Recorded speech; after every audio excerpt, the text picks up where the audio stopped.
pick it up. That is the last company property your dirty hands will ever touch. 43 employees watched in silence as a security officer emptied Simi Adebayo's handbag onto the table. Her cracked phone, house keys, blood pressure medicine for her aunt, and a nearly empty purse scattered beneath the projector Ilo's cold light. On the screen behind her was one figure, 275,000. Marcus George pointed at it as though he had caught a thief inside a bank vault. Yesterday she was crying that transport money was finishing. Today, a supplier sends her more than 6 months' Ilo's salary. Poor people are becoming too ambitious in their corruption. Laughter broke from the back row. Simi Adebayo's lips trembled, but she refused to bow her head. I reported that transfer 30 minutes after it entered my account. Check the email. Ronke slapped the table. There is no email. Stop manufacturing dignity because people are watching you. You sold confidential documents, collected your reward, and now you want to behave like an innocent village saint. She turned to security. Drag her outside. The guard reached for Simi Adebayo's arm. Then the conference room doors opened. A broad-shouldered man in a charcoal suit walked inside, surrounded by board members. Simi stopped breathing. On his feet were the same cheap brown shoes she had bought the previous evening, with the last money in her purse. The chairman rose immediately. Ladies and gentlemen, meet Mr. Bowden Wosu, our new group chief executive officer. Bode looked at Simi Adebayo's belongings on the table. Then he looked at Ronke. Lock every exit, he said quietly. Nobody leaves until I know why this company is humiliating an employee before proving her guilty. And what they uncovered after that would expose far more than one false accusation. Do not miss this story. Comment your city or country and your local time below, and subscribe now.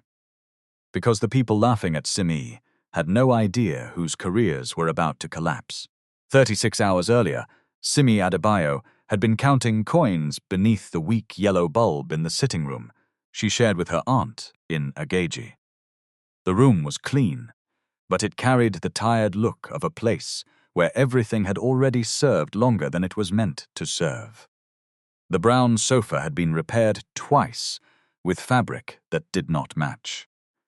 The plastic fan turned its head from side to side with a dry clicking sound, and the dining table leaned slightly because one leg had been supported with a folded carton from a detergent box. Simi arranged the money in small groups. 10,000 naira for transport until salary day. 6,400 for her Aunt Alo's blood pressure medicine. 3,200 for printing and binding the final module of her supply chain certification. 3,000 naira for food.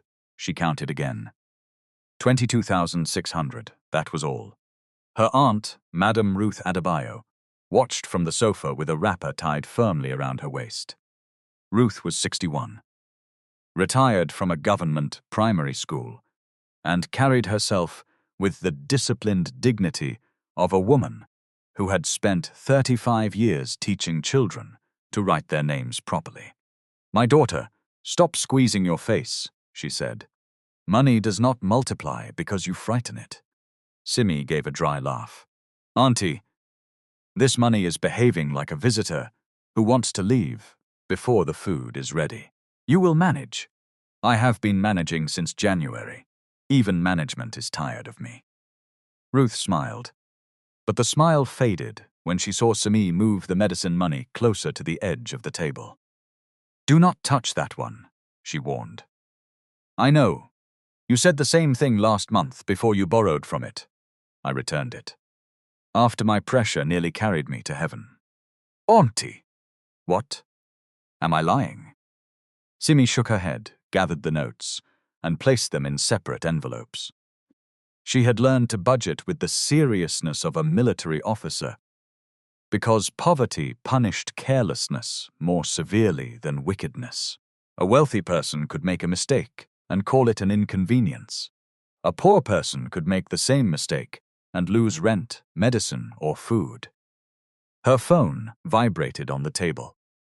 It was a message from Halima Bello, her closest friend at Asteron Industrial Supplies. Please check your email before morning. Marcus is asking why you opened the Agbara delivery file. Simi Alo's hand stopped. Ruth noticed. Hope no problem? I don't know yet. She opened her battered laptop. The hinge had become loose, so she placed a small book behind the screen to hold it upright. The company email loaded slowly through her phone Aso's hotspot. At the top of her inbox was a message from Marcus George, Director of Procurement. Subject: Unauthorized access to vendor documentation. Simi read it twice. Why did you access invoice records relating to the Agbara safety-footwear contract? Your role is limited to payment reconciliation. Do not review confidential procurement documents without written authorization. She felt heat rise from her stomach to her chest. The question was dishonest. She had not searched for a confidential document. The invoice had appeared in her reconciliation queue because the final payment of $47,380.00 required matching against the goods received note. It was her job to verify that what had been paid for had actually been received. She opened the spreadsheet again. 1,200 pairs of certified industrial safety boots, steel toe caps, oil-resistant soles, anti-slip tread, chemical splash protection. The approved model carried a manufacturer, Alo's average weight of 162 kilograms per pair. Yet the warehouse weighbridge record showed that the entire consignment, including cartons and pallets, was too light by more than 800 kilograms. It did not make sense. Simi had also seen photographs attached to the delivery file.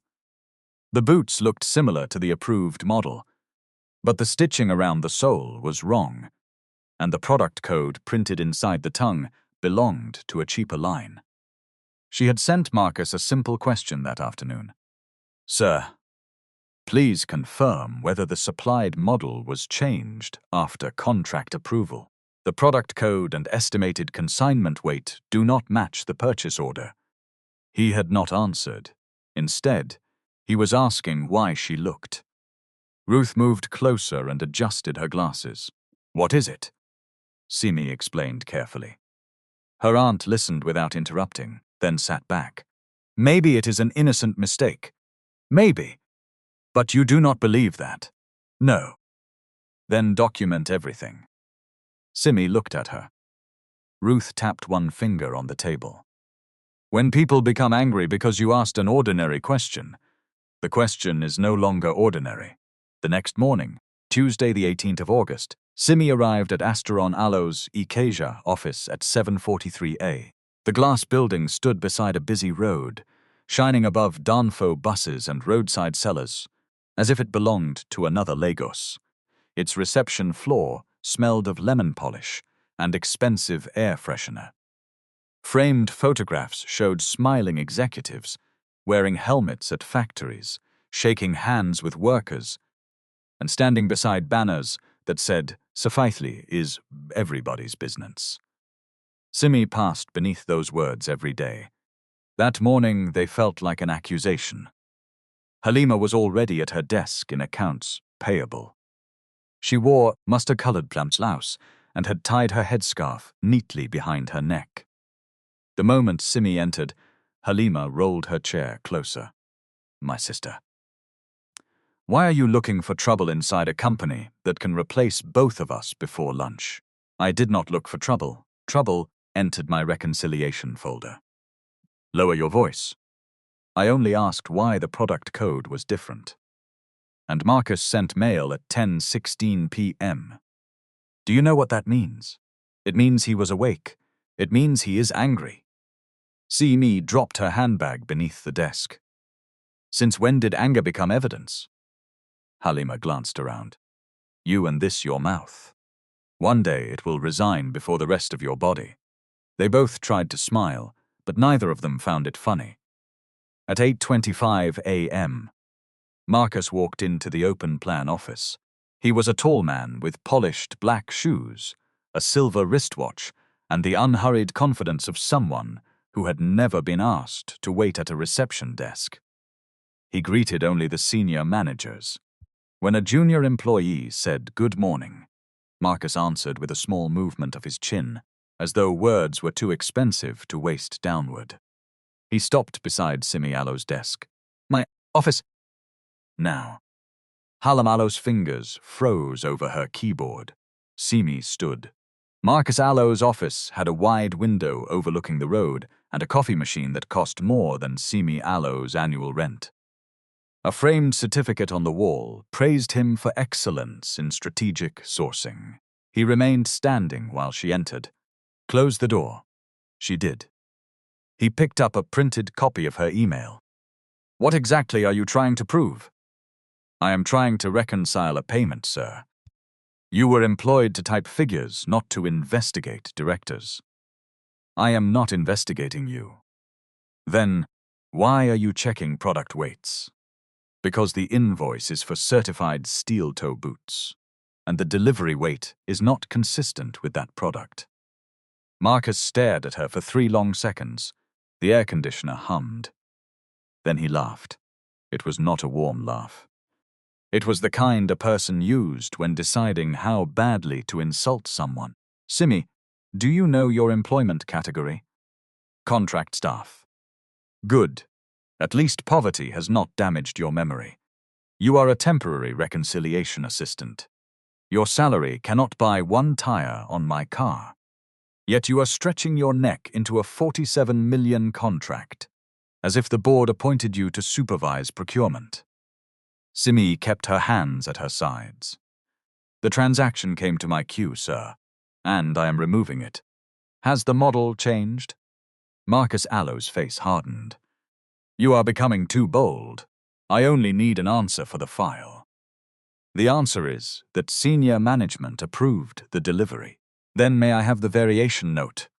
His palm came down flat on the desk. "Do not teach me my work!" The glass door shook. Outside, 2 employees looked up and quickly looked away. Marcus stepped closer. "You people wear 1 clean blouse and start thinking. Office air conditioning has upgraded your blood. Let me advise you. A person should know her level before the company helps her remember it." Simi swallowed. "Am I being instructed to approve a mismatch?" "You are being instructed to mind the work that pays your transport." He handed her a travel authorization form. "You will go to the Agbara warehouse this morning and deliver these original tax documents to the site administrator. Since you like warehouse matters so much, go and look at cartons until your curiosity is satisfied." Simi took the form. "Should I verify the received stock while I am there?" Marcus gave her a cold smile. "No. You should deliver an envelope and return. Even a dispatch rider can understand that instruction." At 9:12 a.m., Simi boarded a staff vehicle heading towards Agbara Industrial Estate.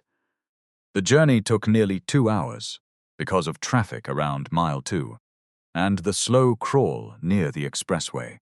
She sat by the window with the envelope on her lap, watching Lagos thin into warehouses, factories, fuel stations, and dusty roadside workshops.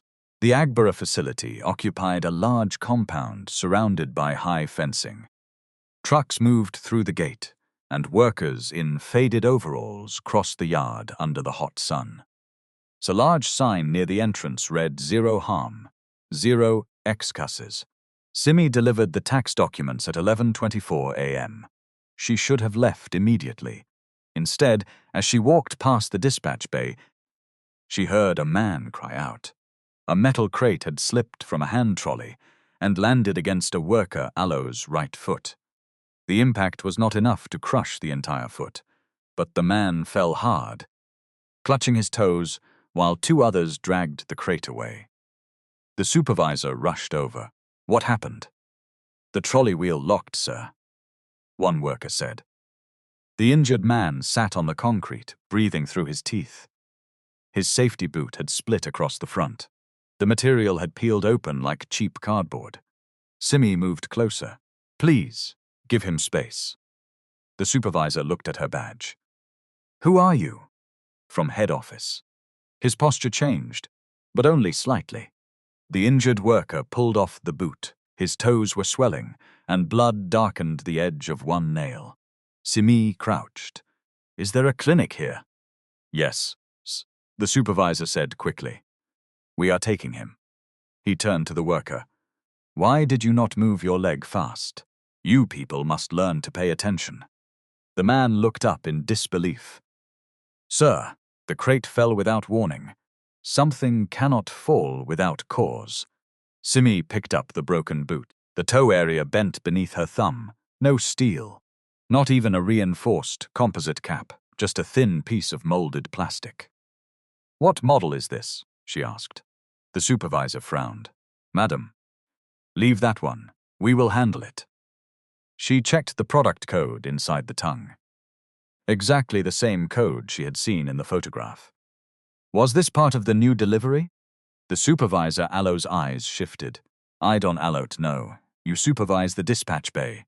I said, "I don't allot know." A second worker spoke quietly. "They gave us the new boots 3 weeks ago." The supervisor spun towards him. "Did anybody ask you?" Silence returned at once. Simi looked around. More than 20 workers wore the same boots. Some soles were already separating. One man had tied his left boot with electrical tape. She took out her phone and photographed the product code, the split toe, and the batch label printed on a nearby carton. The supervisor stepped between her and the box. "You cannot take pictures here." "Why?" "Company policy." "Which policy?" "Madam, I said you cannot." Her phone rang. "Ronka Coca," Simi answered. "Good afternoon, Ma. Why are you still at Agbara?" "I delivered the documents." "That happened 37 minutes ago." Simi looked towards the security camera above the bay. "I am Human Resources Director.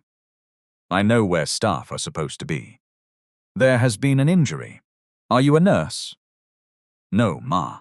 "Then return to Lagos. The safety boots supplied to the workers do not appear to match the approved specification." The line went quiet. Ronke Alo's voice changed when she spoke again. It became soft, dangerously soft. "Simi, listen to me carefully. You are not part of the safety team, procurement team, warehouse team, or executive team. You are a contract girl in reconciliation. Do not carry a matter on your head when nobody invited you to the funeral. A man is injured. Workers get injured. That is why companies have clinics. The toe cap is plastic. You have been told to return. Ma, should I file an incident observation? You should enter the vehicle before I file something against you." The call ended. Simi stood still, the broken boot in her hand. The injured worker was being helped towards the clinic. He turned once and looked back at her. There was no drama in his face, no begging. Only the tired resignation of someone who already expected the system to say the injury was his fault. Simi placed the boot beside the carton and copied the batch number into a small notebook. Then she walked away. The staff vehicle left Agbara at 1:07 p.m. But heavy rain began before they reached Iyana Iba. Traffic thickened until the road became a long chain of red brake lights. Water gathered in potholes. Motorcyclists squeezed between vehicles. Hawkers moved through the rain holding bread, plantain chips, umbrellas, chargers, and bottled drinks above their heads. At 3:41 p.m., the vehicle developed an overheating problem near a fuel station. The driver told everyone they might wait another hour. Simi checked the time. She still had to return the signed delivery receipt to Ikeja. She got down and continued by public transport. By the time she reached Oshodi, the rain had reduced to a hard drizzle, but evening traffic had swallowed the city. People pushed towards buses. Conductors shouted destinations. Water splashed against ankles. The air smelled of wet concrete, exhaust fumes, roasted corn, and bodies that had carried the day for too many hours. That was where she saw him. A man stood near the edge of the interchange, one hand resting against a railing. He was tall, perhaps in his late 40s, with rainwater on his face and mud across the front of his shirt.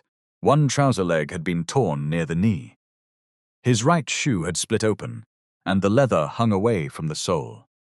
People passed him without looking. He did not stretch out his hand. He did not call anybody. He simply tried to walk. One step, then another. On the third step, his face tightened. Simi looked down and saw a dark red patch spreading through his wet sock. She stopped. "Sir."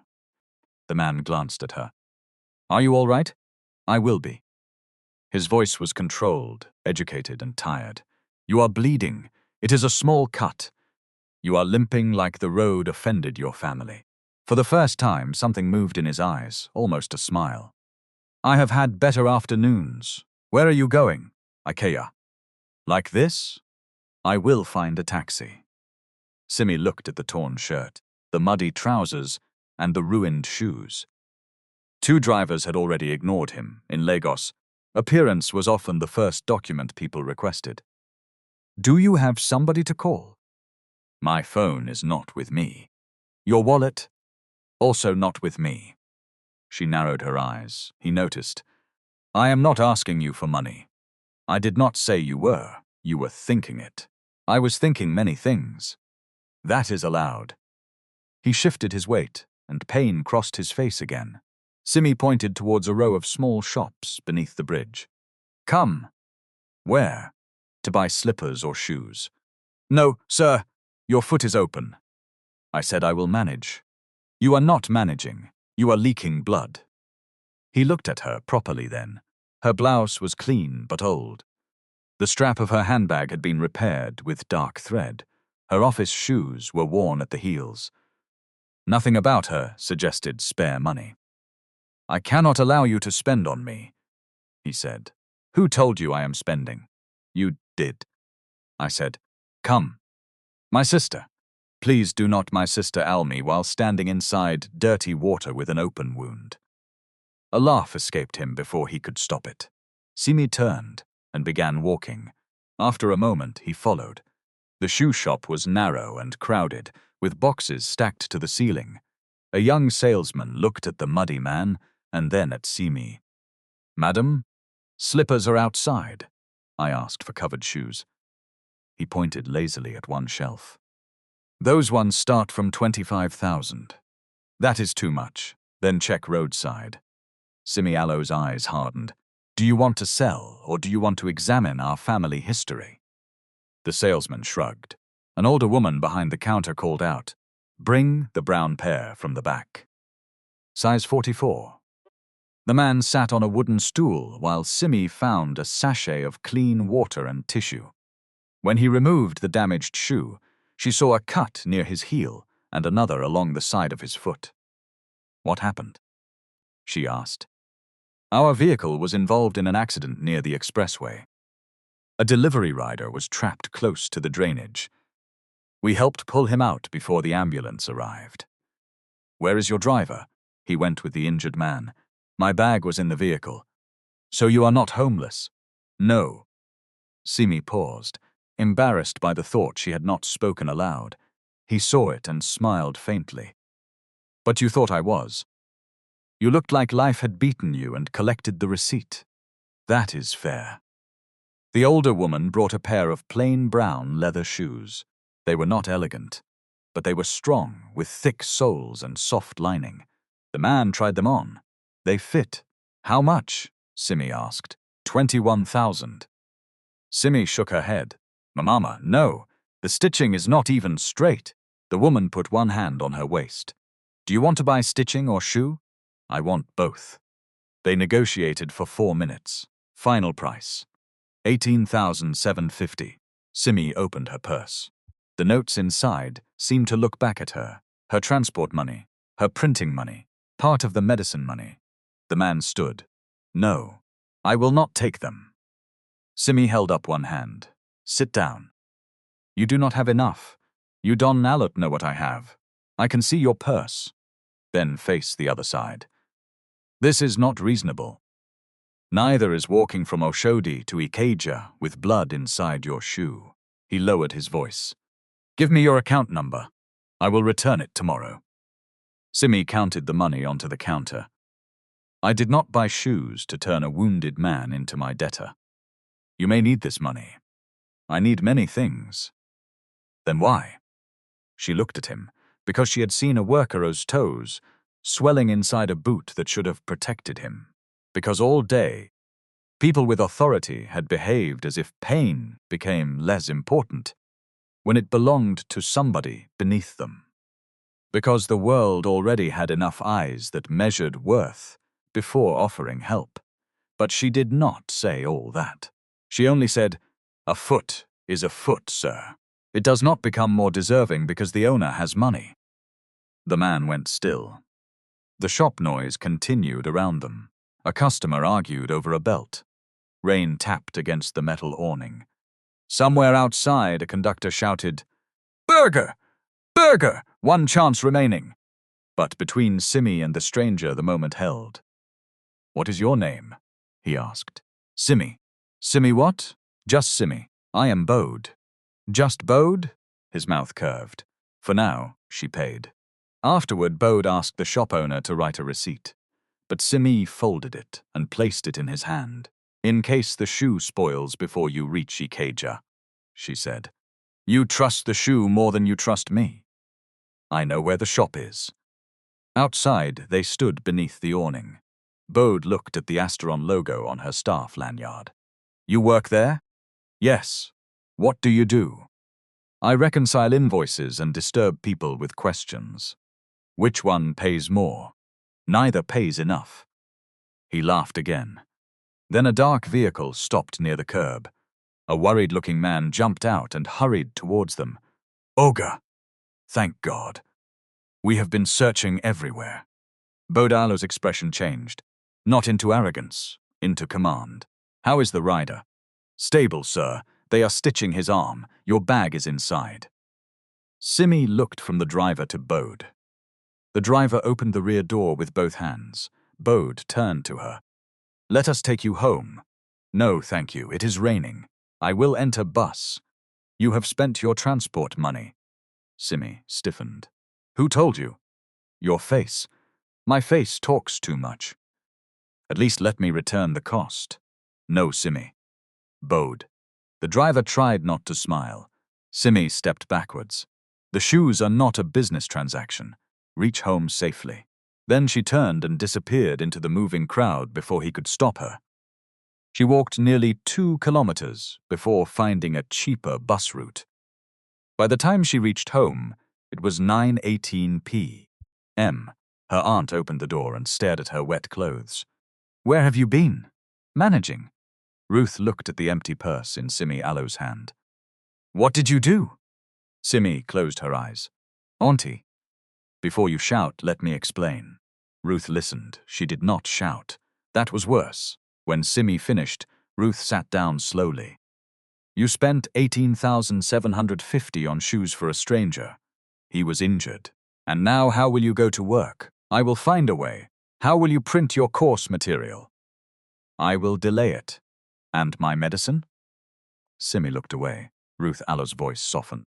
"Kindness that destroys the giver can become another kind of carelessness." "I know." "Do you?" "I could not leave him there." "I am not asking you to become stone. I am asking you to remember you also have a body that needs protection." Simi sat beside her. For a while, neither woman spoke.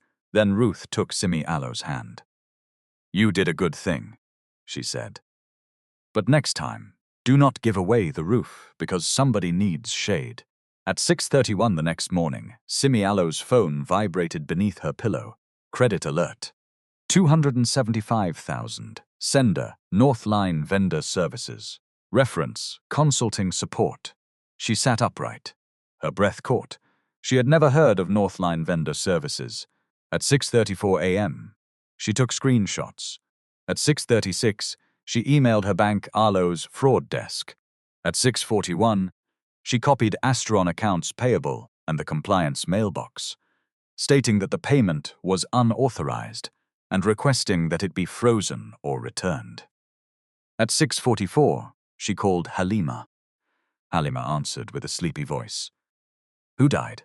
Check your email. What happened? Money entered my account. Is that why you sound like police are outside? 275,000 from Northline Vendor Services. Halima became fully awake. Northline? You know them? No.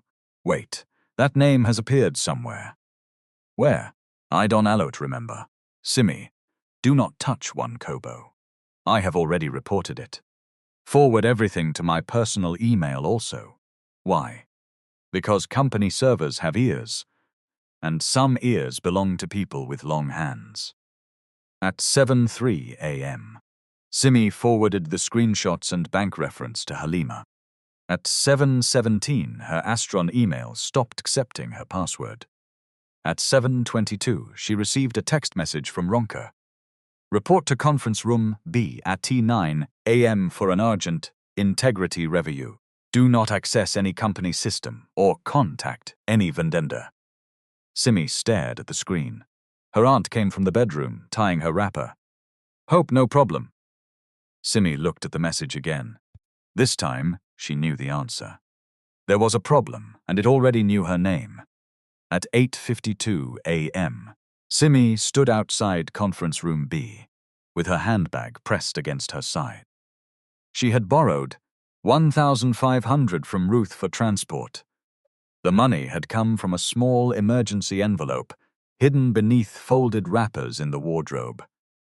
Ruth did not complain when she handed it over, but disappointment sat quietly in her eyes. The security officer at the conference room door held out his hand. Your staff laptop and access card. Why? Instruction. From who? Human resources. Simi looked through the glass panel. Ronki sat at the head of the table. Marcus was beside her. The projector was already on, displaying the Asteron logo and the words Integrity View. Halima was not inside. Please give me a written inventory before you take the laptop, Simi said. The officer frowned. Madam Don Alot, make my work difficult. I am not refusing. I am asking you to record what you collect. He sighed, found a plain sheet of paper, and wrote down the items. Simi read every line before signing.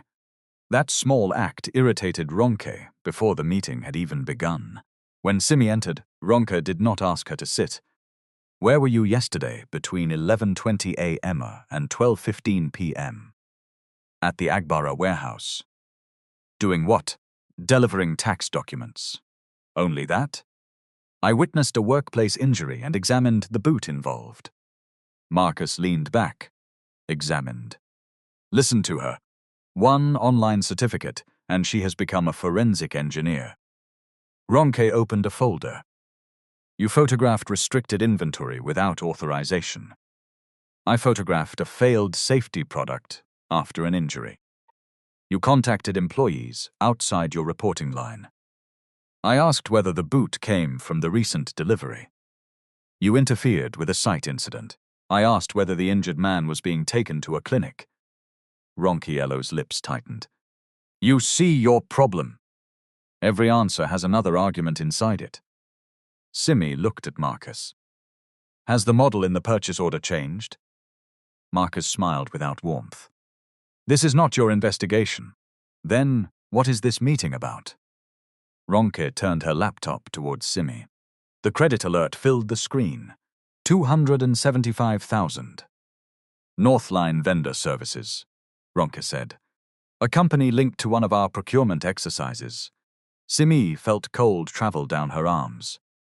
I do not know them, yet they know your bank account. I reported the transfer immediately. To whom? My bank, accounts payable, and compliance. Ronki clicked through her mailbox. There is no message from you. My email account was disabled shortly after I sent it. How convenient.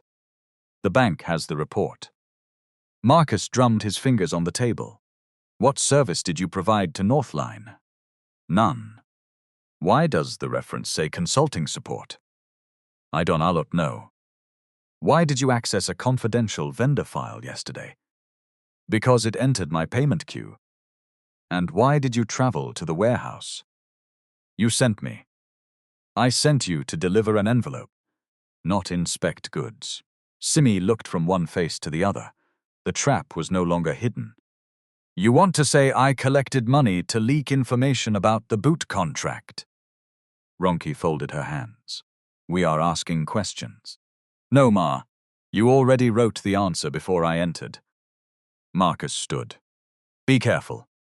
With respect, sir, why would a vendor pay me after I had raised a question that could delay their payment? To silence you, to reward you, to buy documents. There are many reasons poor people collect dirty money. Then show what document I sent. We are still checking. Check the server log. We will. Check the email I sent at 6:41 this morning. There is no email. Check the bank fraud reference. Ronchialo's voice sharpened. Enough. You are being placed on immediate suspension pending investigation. With pay? Ronke gave a small laugh. You are in no position to negotiate. That is not negotiation. It is a condition of suspension. Marcus walked around the table until he stood close to her. You think quoting policy will wash your hands? By afternoon, every department will know that the quiet contract girl was selling company information. Simi Alo's heart pounded, but her voice remained steady. Then, by afternoon, every department will also know whether this company punishes people before checking facts. Marcus moved so close that she could smell his coffee. You have no idea who you are speaking to. I know exactly who signed the purchase recommendation. For 1 second, his face emptied. Ronka saw it. So did Simi. Then Ronka pressed the intercom. You security, come in. The formal meeting should have ended there. A suspension letter should have been issued privately. Simi should have been allowed to leave with her dignity intact while the facts were examined. Ronke wanted something else. She wanted an example. By 9:18 a.m., word had gone around that an employee had been caught taking a bribe. Senior staff began entering the room under the excuse that the Human Resources Director wanted to address a matter affecting corporate trust. Department heads arrived. Supervisors stood near the wall. Junior employees slipped in behind them. 43 people gathered. Halima entered last, pale and breathing quickly. Her eyes met Simi Alo's. She looked away. Ronk stood before the projector. This organization cannot tolerate corruption from any level, she announced. Not from directors, not from managers, and certainly not from temporary staff who mistake access for importance. Simi felt the humiliation before the first insult came. It sat on her skin like heat. Ronke presented the credit alert. Marcus spoke about confidential documents. No one mentioned the report to the bank. No one mentioned the mismatch Simi had found. No one mentioned the injured worker. The facts were being arranged like furniture in a staged room. Then Ronke held up Simi Alo's staff card. Immediately, this employee is removed from company premises. She dropped it.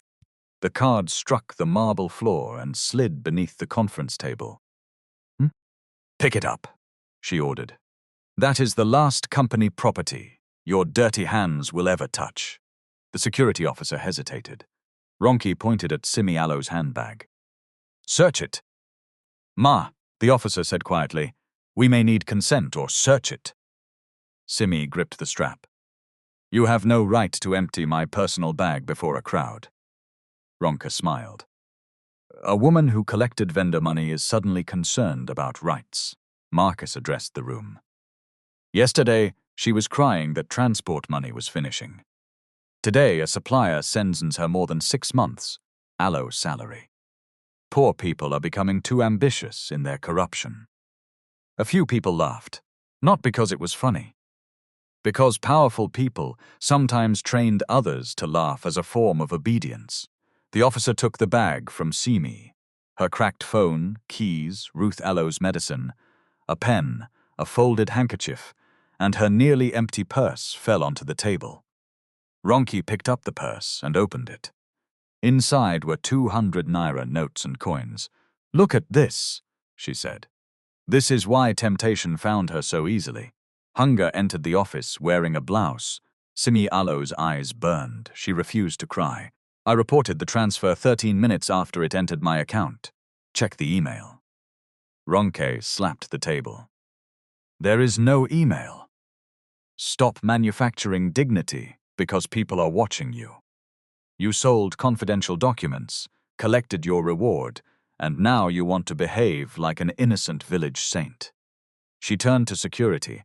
"Drag her outside." The officer reached for Simi Aloe's arm. The doors opened.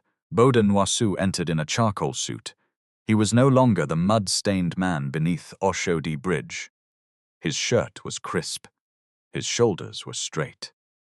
Behind him walked the chairman of Asteron Consumer Holdings, 2 board members, the company secretary, and a senior legal officer. But on his feet were the same brown shoes, the same ordinary shoes Simi had bought for 18,750. The chairman looked around the crowded room. "What is happening here?" Ronke recovered first. "Sir, an urgent integrity matter. We caught a contract employee receiving funds from a vendor." The chairman turned slightly. "Mr. Nwosu, I am sorry your first staff introduction has met this confusion." He faced the room. "Ladies and gentlemen, this is Mr. Bode Nwosu, our new Group Chief Executive Officer." The silence that followed had weight. Someone at the back dropped a pen. Halima covered her mouth.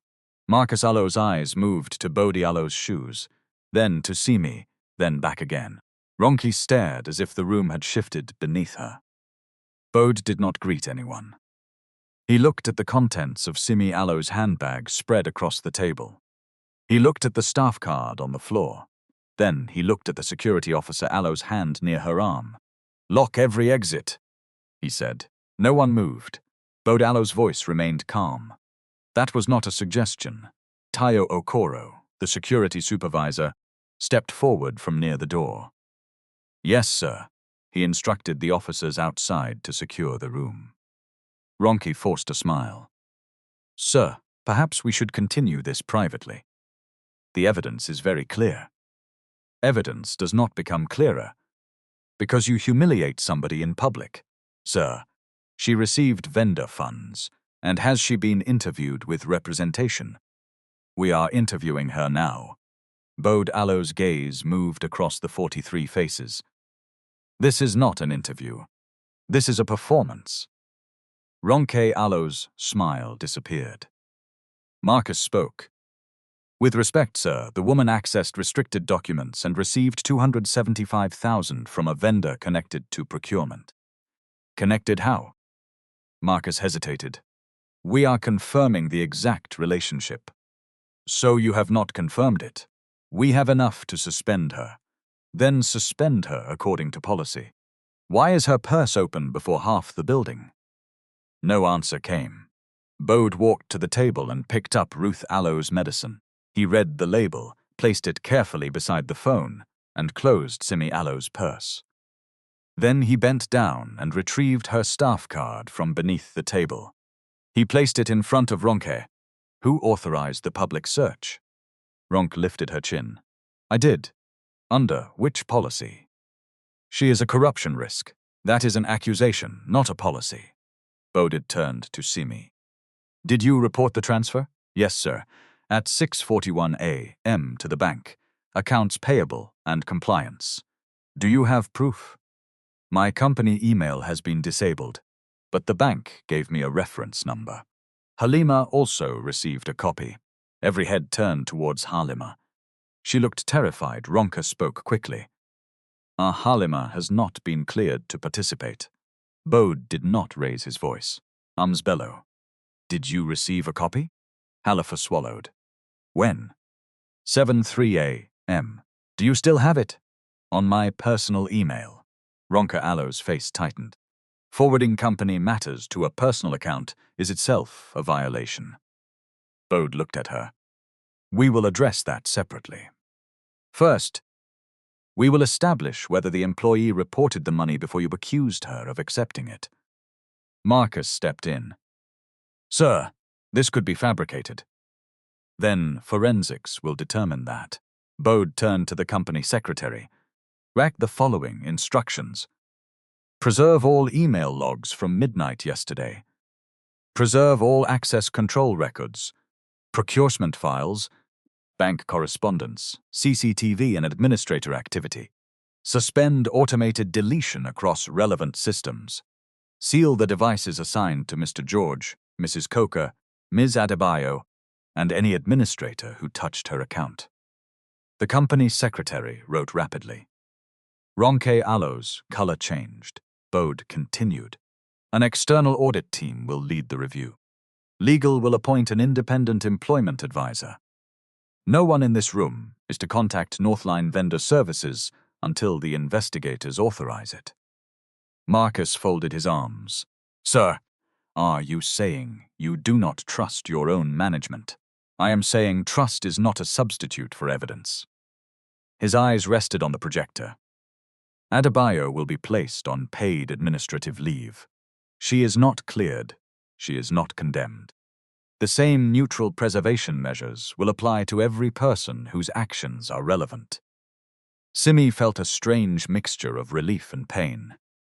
He was not rescuing her. He was building a fair process. That mattered more.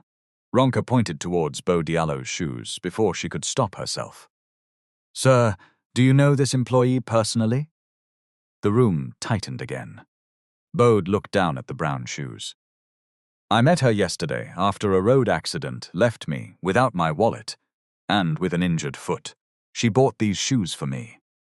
A murmur moved through the room. Marcus gave a bitter laugh. Then this investigation is already compromised. No, Bode said.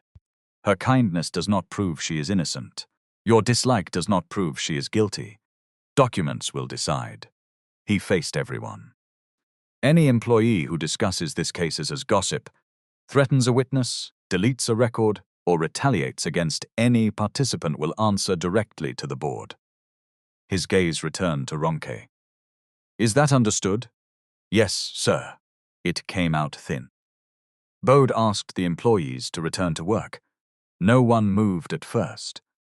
People gathered their notebooks slowly, ashamed now of where they had stood and what they had laughed at.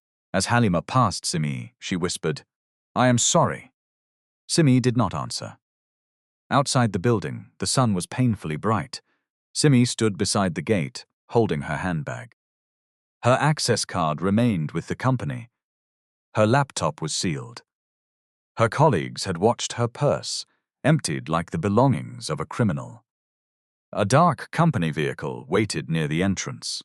Bode came out with the senior legal officer, a woman carrying a thick black folder.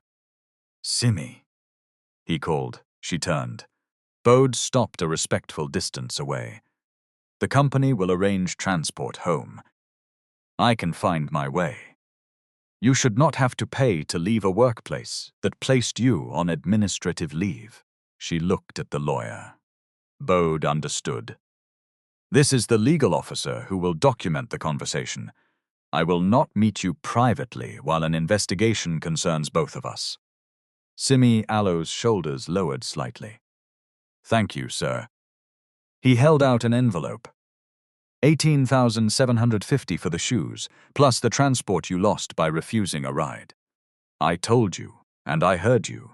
This is reimbursement, not a reward. I don't want anybody saying I collected money from you. The payment will be documented by legal as repayment of a personal expense incurred before you knew my identity. You may also refuse it in writing.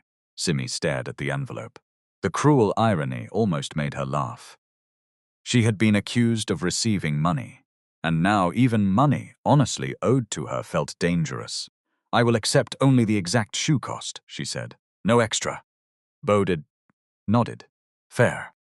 The lawyer amended the note. Simi signed. Before she entered the vehicle, Bode spoke again. I need to ask one question.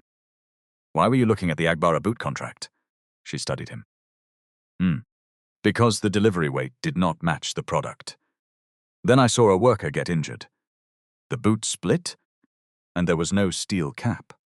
Bodalo's expression did not change, but something in his eyes became sharper. Do you have evidence outside the company system? I copied the batch number into my notebook. I also have photos on my phone. Do not send them to me directly. Legal will collect them with a chain of custody record. Yes, sir. Has anyone asked you to delete them? Not directly. Has anyone asked you to stop asking questions? Simi thought of Marcus Allo's office, Ronke Allo's phone call, the supervisor blocking the carton. Yes. Bode looked at the lawyer. Add workplace safety retaliation to the review scope. Simi entered the vehicle. As it pulled away, she saw Ronke standing behind the glass doors of the lobby. The human resources director was not looking at Simi. She was looking at Bode Allo's shoes. By 2 p.m., the story had escaped the building. Someone had sent a voice note to a staff WhatsApp group saying Simi collected vendor money and only survived because she had personal access to the new CEO. Another person claimed she had known Bode before his appointment. By evening, a cropped photograph showed Bode speaking to her beside the company vehicle. The legal officer had been cut out of the frame. The lie changed shape as it traveled. At 5:26 p.m., Simi Adebayo's landlord called. My sister, I am hearing something. What are you hearing? That police may come to the compound because of company money. No police are coming. So you did not steal. No good. Because I don't actually want disgrace here. We are respectable people. Simi closed her eyes.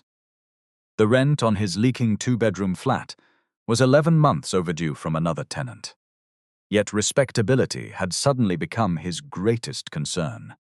So if anybody asks, tell them there is an investigation and no conclusion. I am just advising you. Protect my property. The call ended. Ruth sat across the room, listening. You see people, she said quietly. They do not wait for truth. They only wait for a story that makes them feel taller than somebody else. Simi placed the phone down. I should have kept quiet. No. I should have reconciled the amount and moved on. No. I should not have bought those shoes. Ruth was silent for a moment. That one we have discussed. Despite herself, Simi laughed. The laugh broke into tears. She covered her face. Ruth moved beside her and held her shoulders. I did everything they tell employees to do, Simi said. I checked the invoice. I reported the money. I asked for evidence.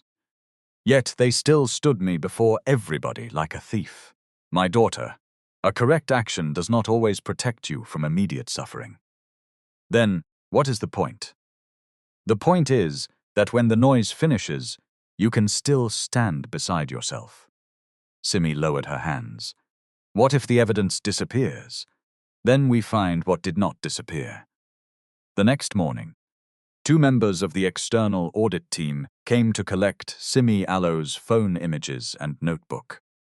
They made digital copies in her presence, recorded file hashes, photographed the notebook pages, and gave her a receipt listing each item. One auditor explained the process. We are not asking you to prove the entire case.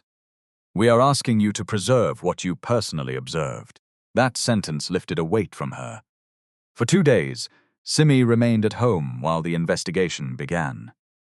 She did not receive updates. That was proper, but painful. Every hour without news gave fear room to invent its own conclusions.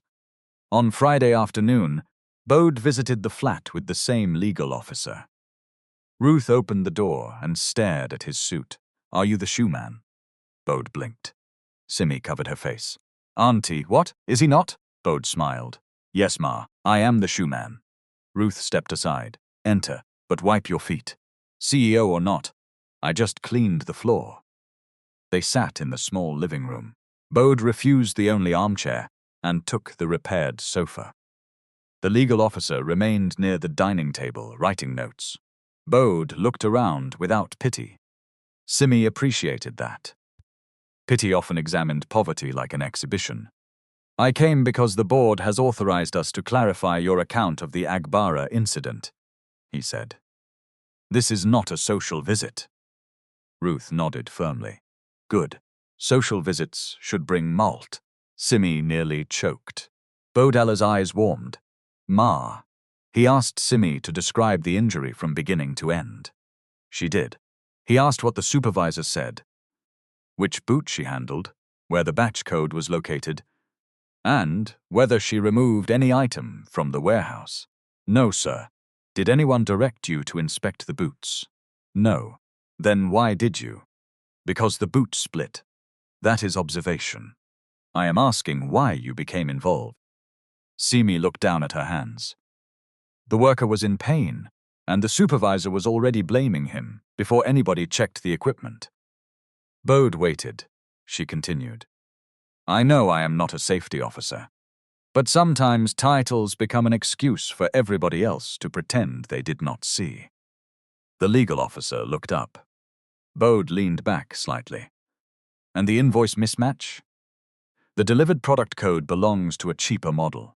The total load weight also appears too low for the approved steel toe version. Could the weighbridge be wrong? Yes. Could the manufacturer have changed packaging? Yes. Could the approved model have a different weight for some sizes? Yes. Then you are not certain there was fraud. No, sir. Ruth shifted, surprised. Simi held Bodella's gaze. I am certain there was enough inconsistency to ask questions. That is not the same as claiming I know the answer. Bode nodded once. Good. He opened a folder. The bank has confirmed your fraud report was logged at 6:36 a.m. The transfer arrived at 6:23 a.m.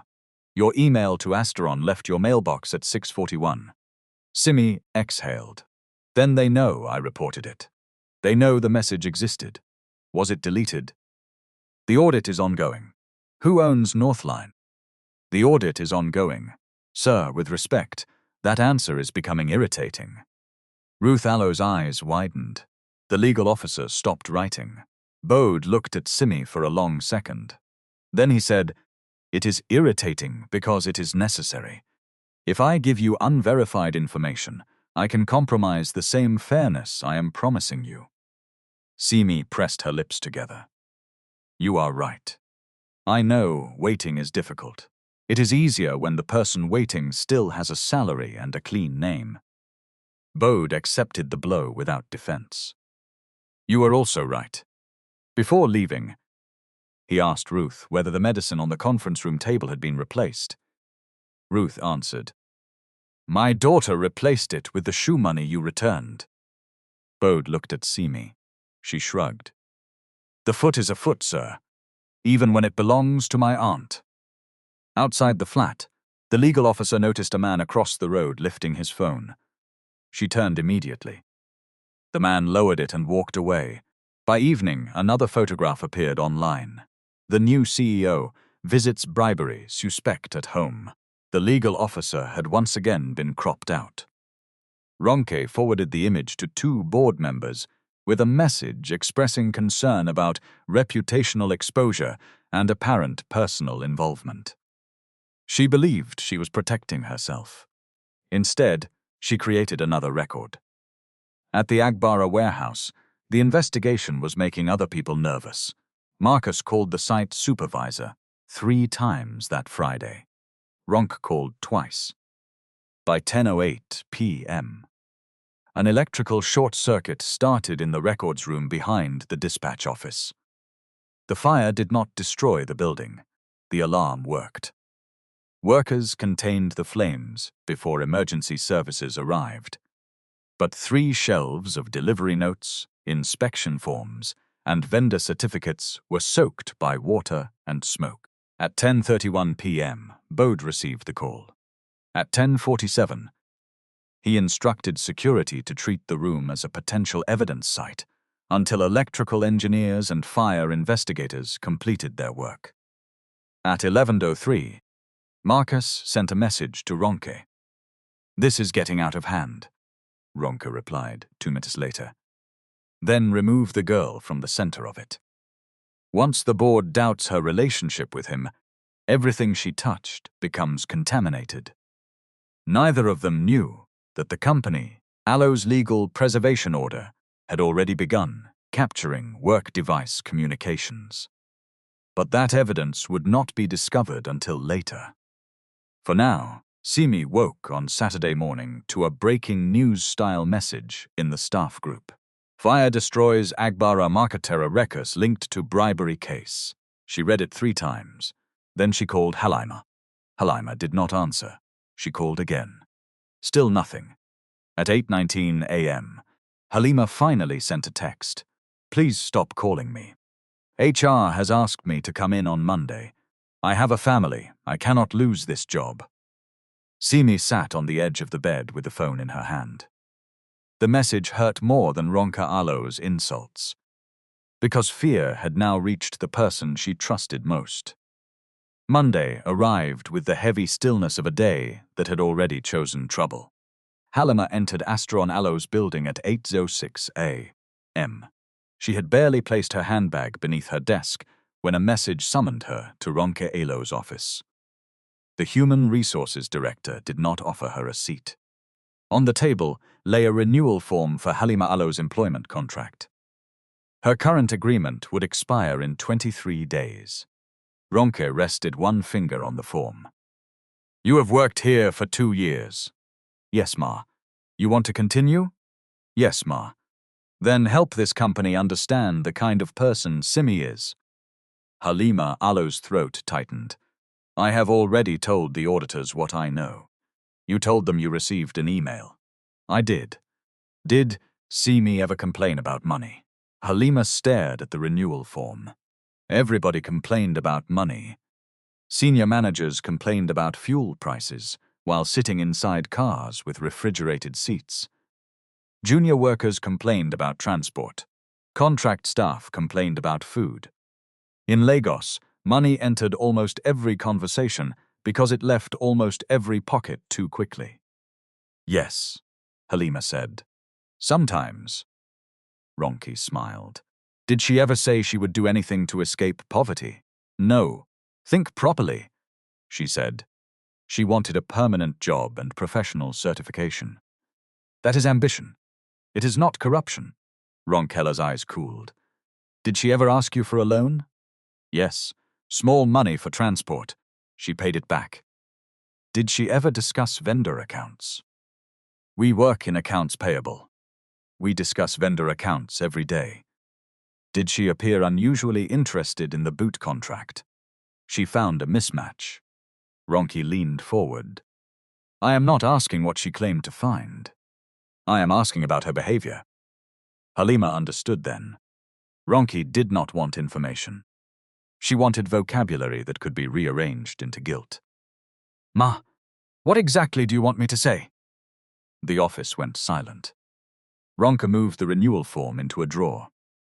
"I want you to remember that companies do not keep disloyal people. My contract renewal is connected to what I say about Simi. Do not put words in my mouth." "You put the form on the table." Ronke stood slowly. "Be careful, Halima. You are not Simi. Do not borrow her arrogance because you admire her suffering." Halima left the office with her knees weak. At her desk, she opened the email Simi had forwarded. The timestamp was clear. The attached screenshots were clear. The bank reference was clear. She placed her hands over the keyboard. For 20 minutes, she did nothing. Fear offered many intelligent arguments. Her younger brother allows university fees. Her mother allows rent in Kaduna, the price of food, the difficulty of finding another job. Fear rarely introduced itself as cowardice. It came dressed as responsibility.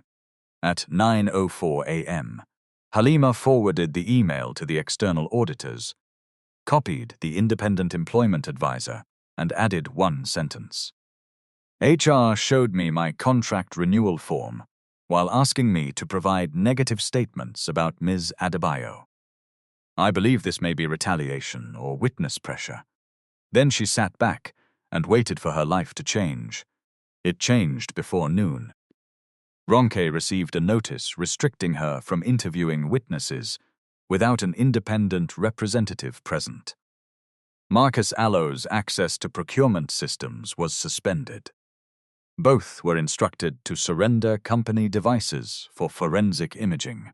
Marcus entered Ronke Allow's office and shut the door. "What did you do?" he demanded.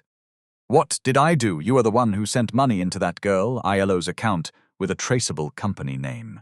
Northline was supposed to be dormant. Then, why did the bank reference say consulting support? That is how the payment template was set." Ronke stared at him. "You did not even test it." "We had hours, not days. You said her email would be removed. It was removed from the visible mailbox, but not from the server." Marcus rubbed both hands over his face. "We need to keep the focus on Nwosu Allow's conflict of interest. The board is already asking why you changed the supplier account." "I did not change it." Ronke laughed once. "Do not start lying to me. Save it for the auditors." He lowered his voice. "If I fall, you fall. You signed the procurement recommendation. You suppressed the worker complaints. You created the payment. You ordered the disciplinary show." They stared at each other. The alliance had begun to rot. At home, Simi was not celebrating any restriction placed on Ronke or Marcus. She did not know about it yet. She was sitting at the table with the damaged safety boot photographs open on her laptop. The image of the split toe bothered her. So did the missing delivery records.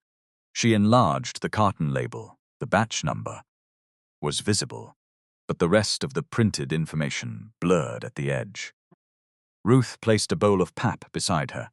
"You have been looking at one shoe since morning. There must be another record. Eat. The fire-damaged delivery notes. Eat before your own body writes a complaint." Simi took 2 spoonfuls, still staring at the photograph. Then she remembered the gate. Every truck entering Agbara passed over a weighbridge. The guard recorded the vehicle number, time, gross weight, tare weight, and net load.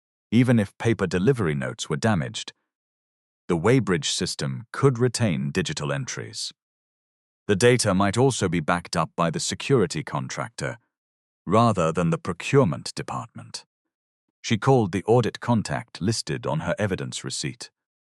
"I have a possible source," she said. "The gate weighbridge records. Did you access them?" "No. Do you know they exist?"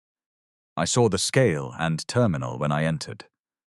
A consignment of steel-toe boots should have a predictable weight range. The delivered load was too light in the payment file."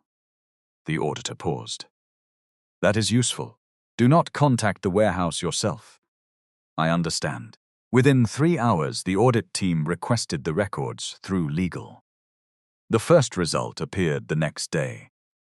The truck carrying the Fontaine 200 pairs had entered the warehouse at 6:17 a.m. on the 27th July. Its net recorded cargo weight was 1,146 kilograms, including cartons.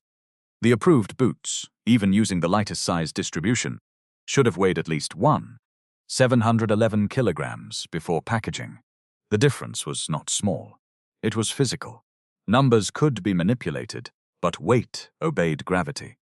Still, the record did not prove who ordered the substitution.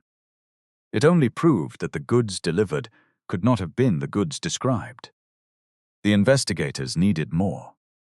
On Wednesday, Bode traveled to Agbara with the external auditors, an occupational safety consultant, the legal officer, and a representative selected by the workers. Simi was invited because she had made the original observation, but she was told clearly that she was not part of management Allow's decision-making team. The rule protected everyone. The morning was hot and dry. Workers gathered in small groups as the visitors crossed the yard. Some recognized Bode. Others only knew that senior people had finally come down from Lagos. The site supervisor met them near the dispatch bay. "Sir, we have addressed the minor incident," he said. The employee was careless while handling the trolley. Bode looked at him. "Was the boot compliant?" "We are checking. The incident happened 8 days ago. We had a fire. The boot did not burn." The supervisor squeezed his face. "Sir, workers sometimes damage equipment through misuse." The safety consultant asked, "How does a worker misuse a toe cap?" No answer came. They examined 27 pairs selected randomly from unopened cartons and from workers' aloe feet. None contained steel. 7 had partial plastic reinforcement. 4 soles separated when bent by hand. The product code matched the cheaper line Simi had identified. The safety consultant wrote continuously. Bode did not shout. His calmness frightened the supervisor more than anger would have. "Where is the injured employee?" Bode asked. "At home, sir." "On medical leave?" "Informal rest." "Is he being paid?" The supervisor hesitated. "His absence is under review." Simi closed her eyes briefly. The company had supplied unsafe equipment, blamed the worker for the injury, and then considered punishing him for staying home. Bode Aloe's jaw tightened. "Contact him. Invite him for an interview at a location of his choice. Make it clear that his job will not be affected by whether he participates." The worker came the following afternoon. He was 34, walked with a cane, and wore open sandals because 2 toes remained swollen. His damaged boot was inside a nylon bag. He sat across from the investigators in a small meeting room, away from site managers. Simi sat near the wall. She did not speak until invited. The worker looked nervous. "Will my supervisor see what I say?" The employment advisor answered. "Your account will be shared only as required for the investigation and legal process. Retaliation is prohibited." He gave a tired smile. "They say many things are prohibited. Hunger is also prohibited, but it still enters people Allah's houses." Bode lowered his gaze for a moment. The worker explained that complaints began within days of the boots being issued. The soles became slippery around oil. Toe caps bent. Stitching opened. Workers complained verbally, then submitted a joint note signed by 11 people. "What happened to the note?" the auditor asked. "Our supervisor said HR had received it." "Did you receive a response?" "Yes. They told us the boots met specification, and anybody who refused to wear them would face disciplinary action." "Who delivered that message?" "Mrs. Coker came during the monthly staff meeting." Simiel's fingers curled around her notebook. The worker continued. "She said some of us were village people who did not know how to use modern safety equipment. She said the company was not our father Aloe's farm." Bode looked towards the legal officer. "Was the complaint logged?" "We have not found it in the formal system," she said. The worker removed the boot from the bag. Dried blood marked the inside fabric. He placed a clinic receipt beside it. "My treatment cost $38,450, he said. "They gave me $10,000 as welfare and told me to be grateful." "Was the balance deducted from any benefit?" "They said they would take it from future support because the accident was caused by carelessness." The room became very quiet. Bode Aloe's eyes rested on the broken boot. When he spoke, his voice was low. "Who wrote that the accident was caused by carelessness?" "The supervisor, before or after inspecting the boot." "Before." There it was again. Judgment before evidence. The same disease that had placed Simi Aloe's purse on a conference table had placed blame on a wounded worker before anybody touched the equipment that failed him. The investigation widened. Auditors reviewed vendor registration records. Northline Vendor Services shared a registration address with a company owned by Marcus Alo's cousin. The approved safety boot supplier had invoiced Asteron, but a subcontract purchase had been routed through Northline for a cheaper model. 7 invoices had been split into amounts below an internal threshold that would have required additional board approval. The payment trail suggested deliberate design, but Marcus had protected himself with layers. Purchase amendments carried scanned approvals. System entries appeared under junior staff accounts. One acceptance certificate bore a digital image of Simi Adebayo's signature. When the auditors showed it to her, she laughed in disbelief. "That is my signature, but I never signed this. Have you used the signature image before?" "On standard reconciliation sheets." "Where was the file stored?" "In a shared departmental folder." "Who had access?" "Accounts supervisors, procurement, coordinators, and system administrators." The forged certificate placed her at the center of the scheme. It claimed she had verified the model code and quantities on the 28th of July.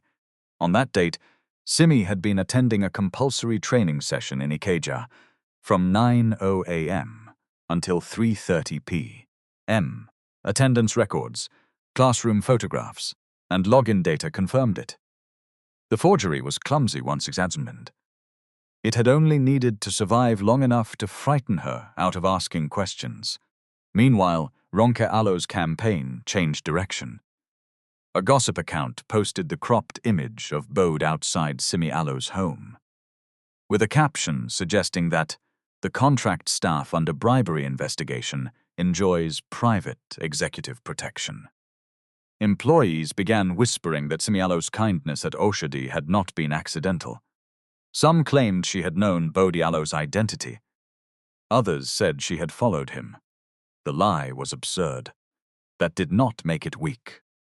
Absurd stories often traveled faster because they entertained the people who carried them.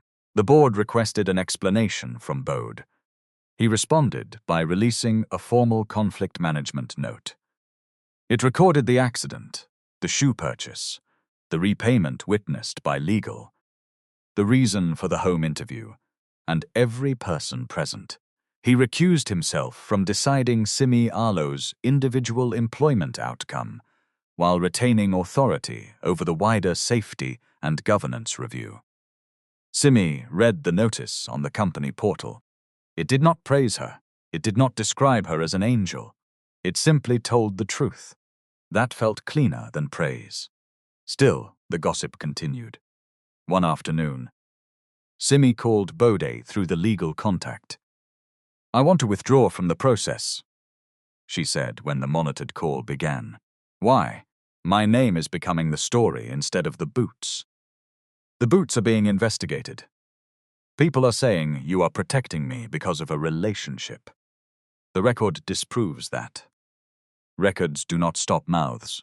No, my presence may damage the findings." Bode was silent for a moment. Then he asked, "Did you falsify the invoice?" "No." "Did you manufacture the failed boots?" "No." "Did you send money into your own account?" "No." "Then removing you because people spread a rumor would teach every future employee that retaliation works." Simi pressed the phone closer to her ear. "I am tired, sir. I know. No, you know the report. You do not know what it is like to enter your street and wonder who has heard you are a thief." Bode accepted the correction. "You are right. I do not know that experience. But I know what the company owes you.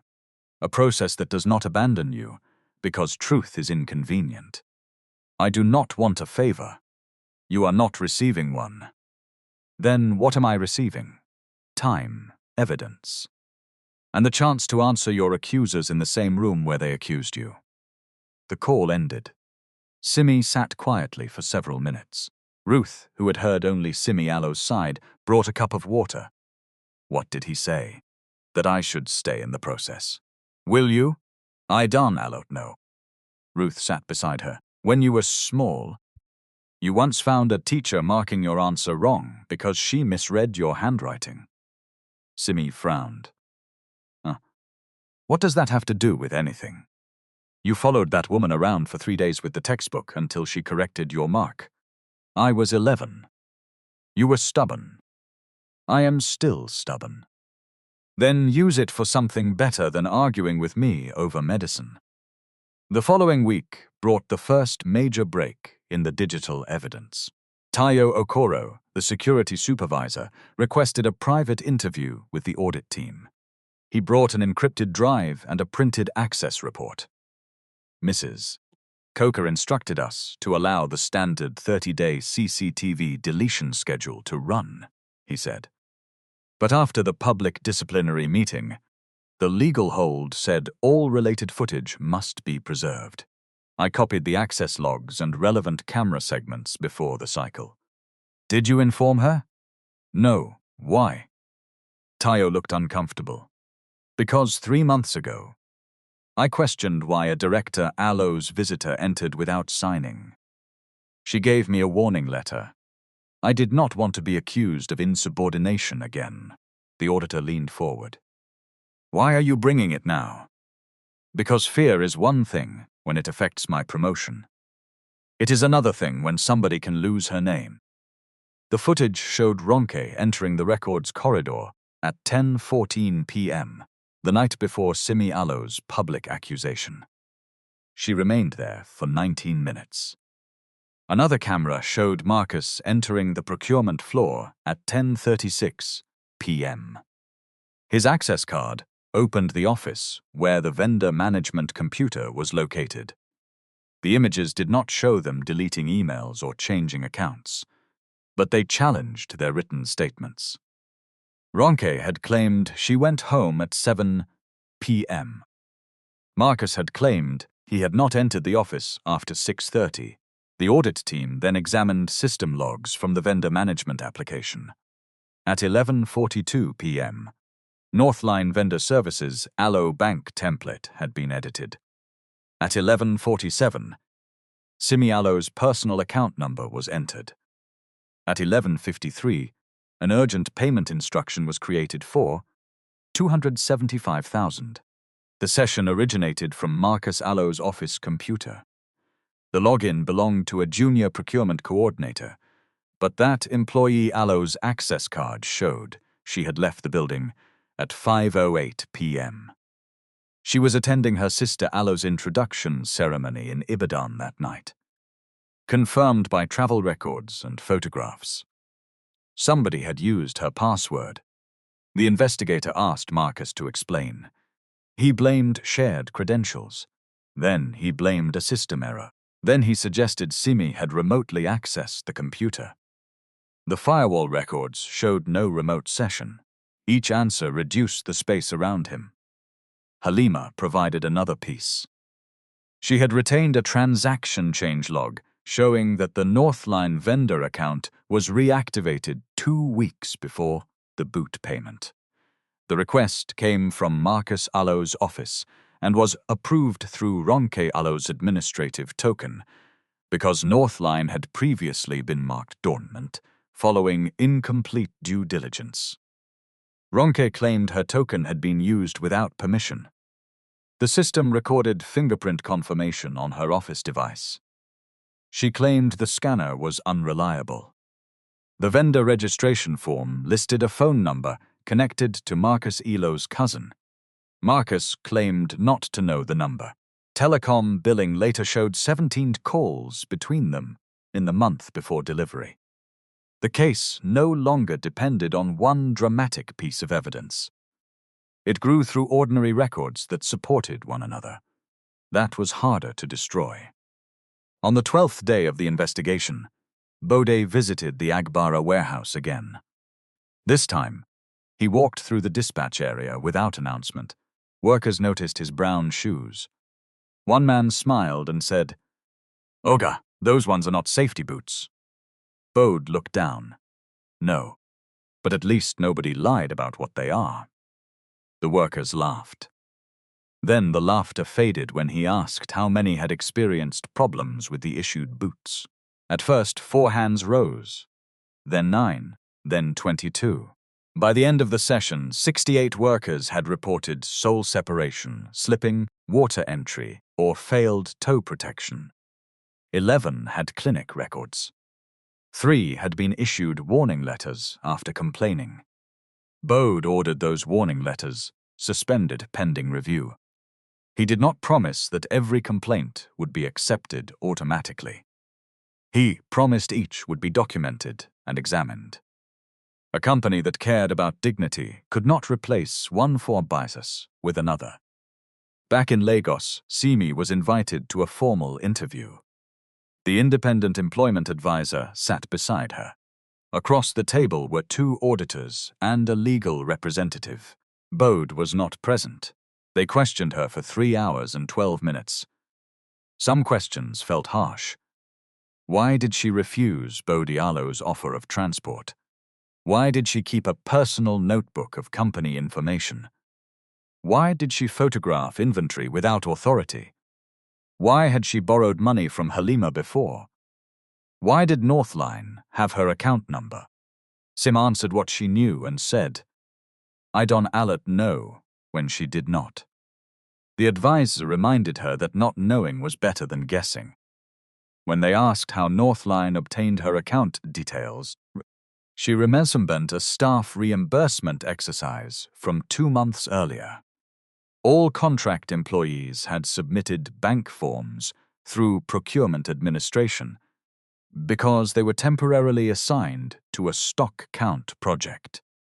Marcus Allow's office had received the forms. The auditors exchanged a glance.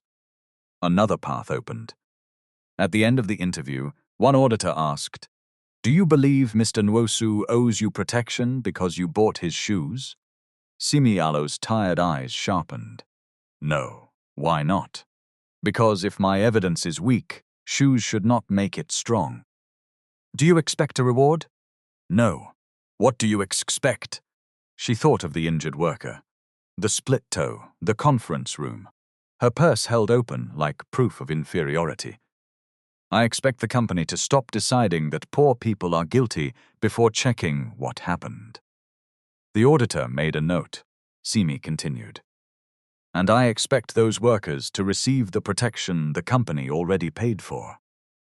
Outside the interview room, Halima was waiting. For a moment, the 2 women stood facing each other. Halima spoke first. "I was afraid. I know. I ignored your calls. I know. Ronka showed me my renewal form."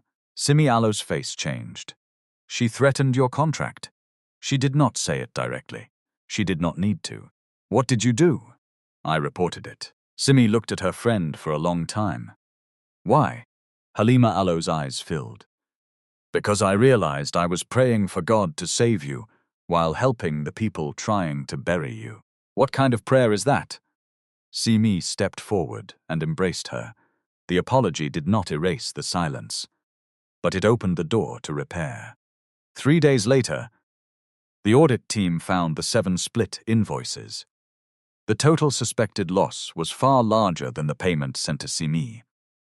The boot substitution had created an illegal margin of more than 16 million, routed through connected companies and false service charges. The board scheduled a special findings meeting for Friday, the 11th September, at 10 a.m. in the Victoria Island headquarters. Representatives from the warehouse, workforce, finance, legal safety, and the group board were invited. So were Ronke, Marcus, Halima, Tayo, and Simi. The invitation stated that disciplinary and remediation decisions would be announced after all affected. Parties had a final opportunity to respond. Simi read the email twice. Her hands began to shake. Ruth stood behind her.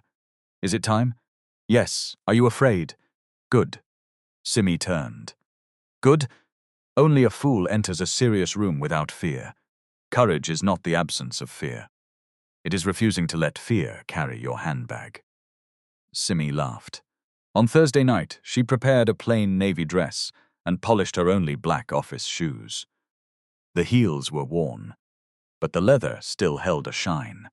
Across Lagos, Marcus was packing documents into a travel bag.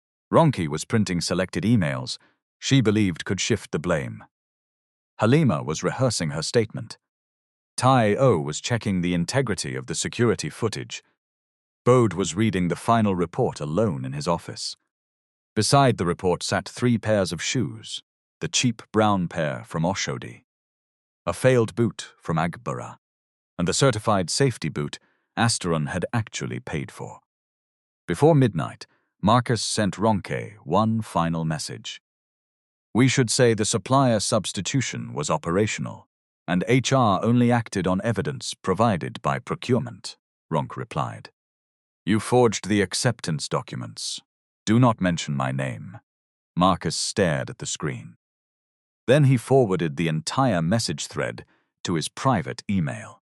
Ronke had done the same with his earlier instructions. By morning, neither of them planned to protect the other. They only planned to survive. Friday morning arrived bright over Victoria Island. The group headquarters faced the lagoon, all blue glass, polished stone, and controlled silence. Visitors moved through security with appointment codes. Executives stepped out of dark vehicles while drivers waited beneath a shaded canopy. Inside, the boardroom occupied nearly half of the 11th floor. Simi arrived at 9:21 a.m. She had left Ajegi before sunrise because she did not trust Lagos traffic with the most important meeting of her life. She sat in the reception area, holding a bottle of water she had not opened. Halima came at 9:32. Tayo arrived 6 minutes later carrying a sealed evidence case. The injured worker and 2 workforce representatives were shown into a separate waiting area. The man still used a cane, but the swelling in his foot had reduced. Marcus arrived at 9:44, wearing a dark blue suit and a tie the color of old wine. He walked past Simi without greeting her. Ronke entered 2 minutes later in a cream jacket, gold earrings, and the stiff expression of a woman determined to look innocent until innocence itself became tired. At 9:58, the board secretary opened the doors. Please come in. The room held 27 people around a long table. Additional chairs stood along the wall for observers. Screens displayed the title, Agbara, Safety-footwear, Review, Blah Findings, and Remediation. Simi noticed something immediately. Her name was not in the title. The investigation was no longer being framed as Simi Alo's bribery case. It was about the contract, the equipment, the workers, the records, and the conduct of those involved. That small correction mattered. Bode sat beside the chairman, not at the head of the table. In front of him were the 3 pairs of shoes, the brown Oshodi pair, the failed Agbara boot, the certified boot. He wore plain black office shoes that morning. The board secretary explained the procedure. The external auditors would present verified findings. Legal would summarize employment and safety implications. Each person named would have an opportunity to respond. No final decision would rely on gossip, anonymous messages, or unverified claims. Then the first slide appeared. A timeline. The 27th July, delivery of 1,200 pairs. The 28th July, acceptance certificate entered. The 3rd of August, first worker complaint. 10th of August, joint complaint submitted. 18th of August, Simi raised invoice mismatch and witnessed injury. The 19th of August, 6:23 a.m. 275,000 entered Simi Alo's account. 6:36 a.m. Bank fraud report logged. 6:41 a.m. Internal notification sent. 7:17 a.m. Simi Alo's access disabled. 9:18 a.m. Public disciplinary session began. Ronke shifted in her chair. The lead auditor spoke without drama. The evidence shows that Ms. Adebayo reported the unauthorized transfer within 13 minutes of receipt and before any internal accusation was communicated to her. The next slide displayed the bank Alo's reference record, then the original email header, then the server delivery confirmation, then the deletion event from the visible mailbox. The auditor continued. The message was removed from the user-facing system at 7:11 a.m. through an administrator function requested from a device assigned to Human Resources Operations. Ronke raised one hand. I did not personally delete any email. You will have an opportunity to respond. The chairman said. The next slide showed the Northline transaction. The vendor bank template had been altered at 11:42 p.m. from Marcus Ilo's office computer. Simi Adebayo's account number was drawn from a reimbursement form previously submitted through procurement administration. The urgent payment was approved using a dormant vendor account linked by registration address, phone records, and beneficial ownership to Marcus Ilo's cousin. Marcus leaned towards his microphone. The login was not mine. The lead auditor nodded. Correct. It belonged to a junior coordinator who was physically outside Lagos. However, your access card entered the floor at 10:36 p.m. CCTV shows you entering your office. There was no remote connection. Your device was the source of the session.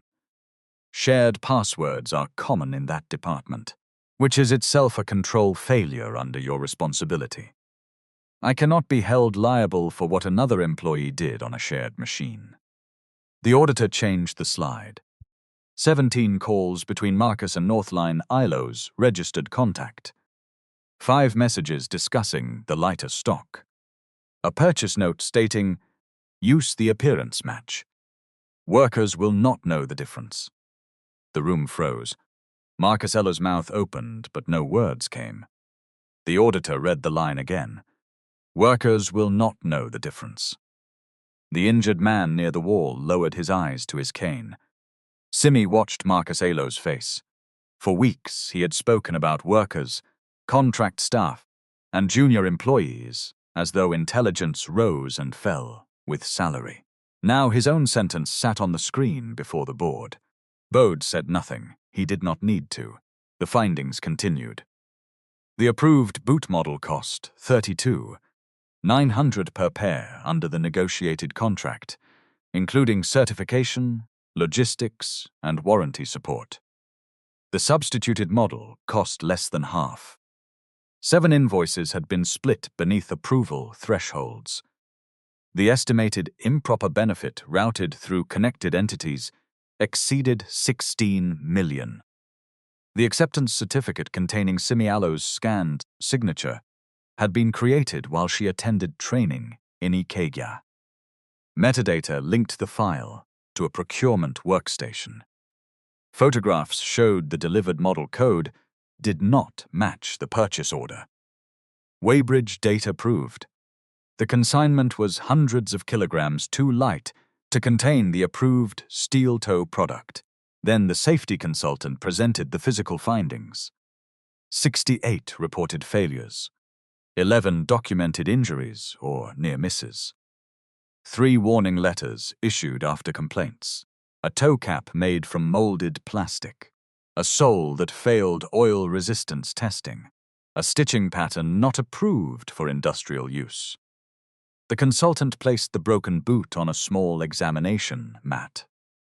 This item was sold and recorded as personal protective equipment. It could not reliably perform the protective function represented in the contract. The board secretary invited the injured worker to speak. He stood slowly with his cane. My name is not important today, he began. What is important is that when the crate fell on my foot, my supervisor blamed me before anybody checked the shoe. I was told I did not know how to use modern equipment.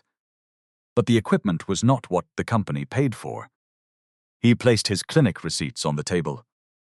I borrowed money for treatment. My absence was marked against me. I did not complain again because I have people depending on my salary. He looked towards Ronke. When workers signed a letter, HR told us the boots were safe and that refusal to wear them would be misconduct. The chairman turned to the legal officer. Do we have the original complaint? No. It was not registered through the formal incident channel. However, 3 employees retained photographs of the signed page before submission. The images match one another. Calendar records also show Mrs. Coker visited Agbara 2 days later. Ronk lifted her microphone. I visited for a general staff engagement. I relied on the technical assurance provided by procurement and the site team. Human Resources does not test footwear. The chairman nodded. Your response is recorded. Ronke continued. Regarding Ms. Adebayo, I acted on a financial alert and information from Mr. George. Perhaps the meeting became emotional, but the company had to show zero tolerance. Simi felt something hard move inside her chest. Emotional. That was the word Ronke used for opening her bag before 43 people.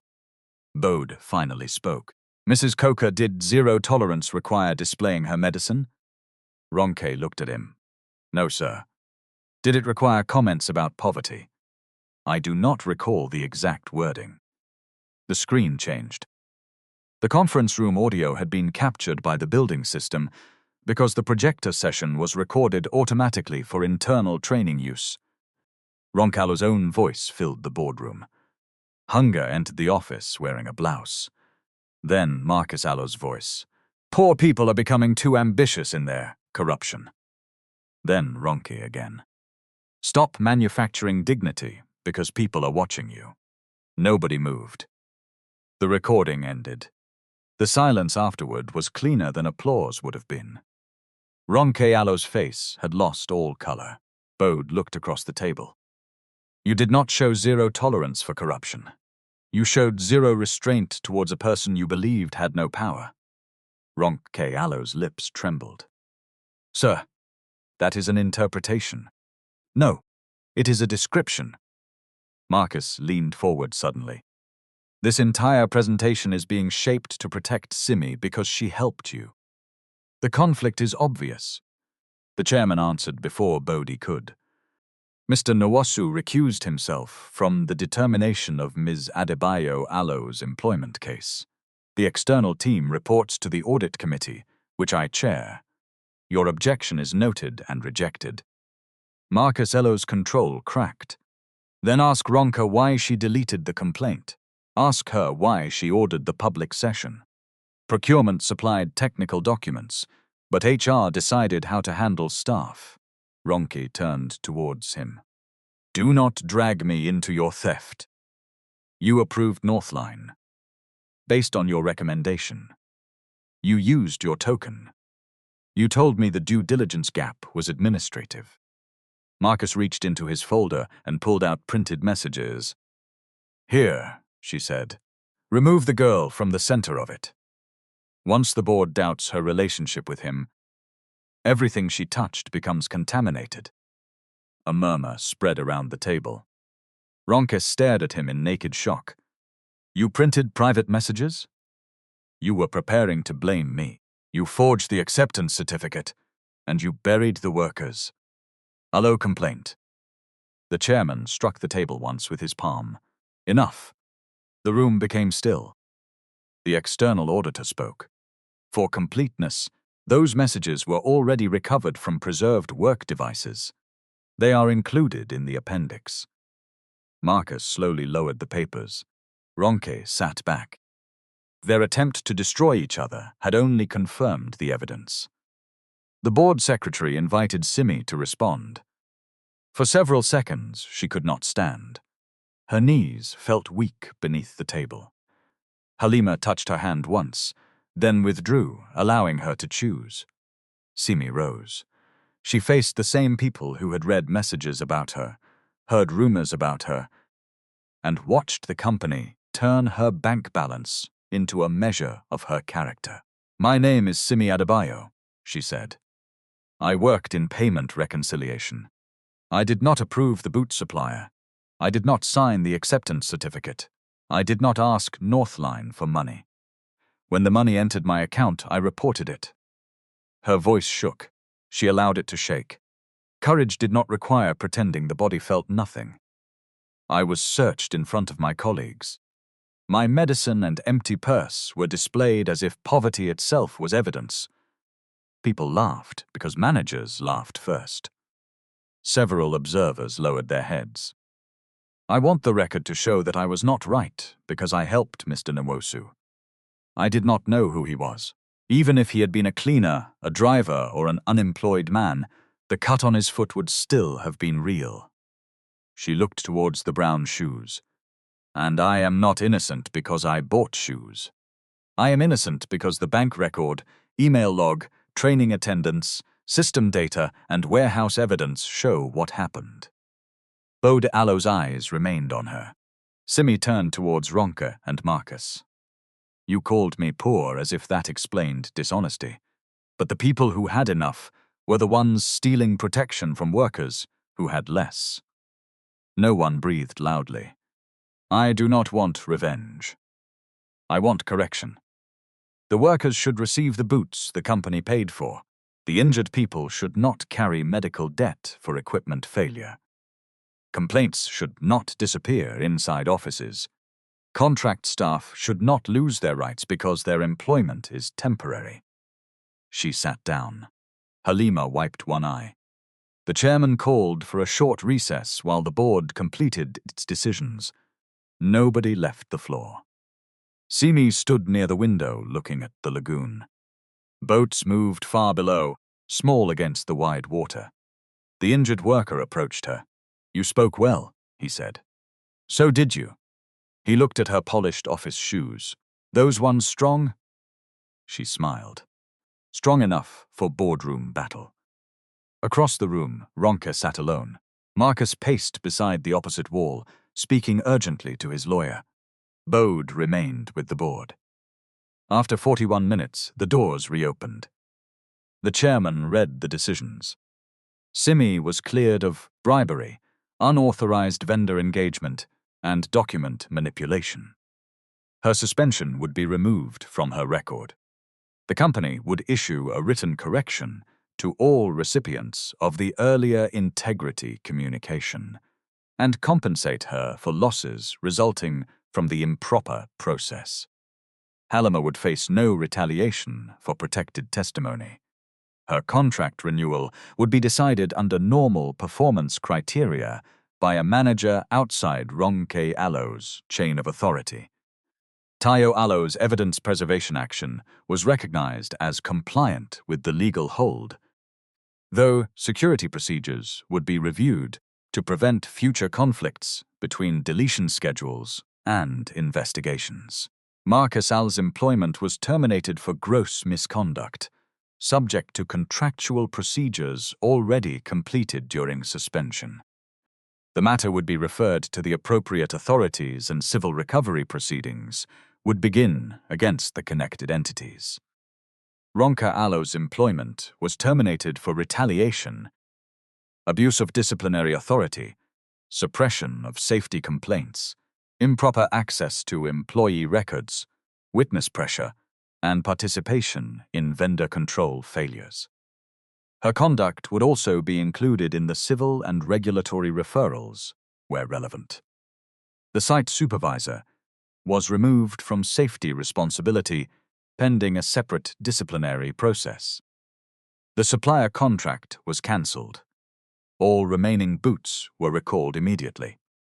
Asteron would fund independent medical reassessment for affected workers, reimburse verified treatment costs, restore leave or pay lost because of equipment-related injuries, and withdraw warning letters tied to protected safety complaints.